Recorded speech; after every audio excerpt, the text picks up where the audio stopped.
India China के relation normal होते जा रहे हैं और अमेरिका के साथ भी बातचीत जारी है।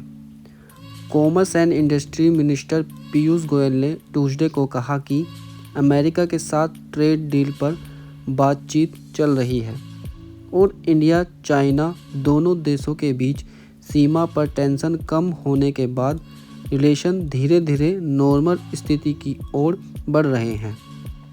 गोयल ने एक इंडस्ट्रियल इवेंट में कहा कि गलवान में हमारे सामने एक प्रॉब्लम थी जिसके कारण हमारे रिलेशन में खटास आ गई थी। जैसे ही बॉर्डर का मुद्दा रिजॉल्व होता है, मुझे लगता है कि स्थिति का नॉर्मल होना एक बहुत ही नेचुरल कॉन्सिक्वेंस होंगे,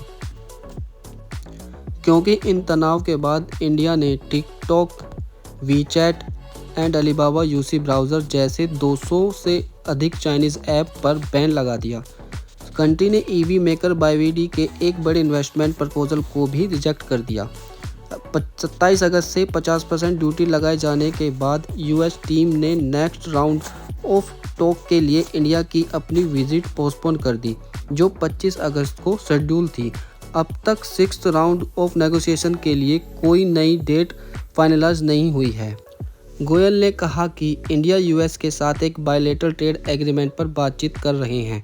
उन्होंने आगे कहा कि इंडिया पहले ही Australia, UAE, Mauritius, UK and 4 देशों के European block European free trade association के साथ फ्री ट्रेड एग्रीमेंट पर साइन कर चुके हैं।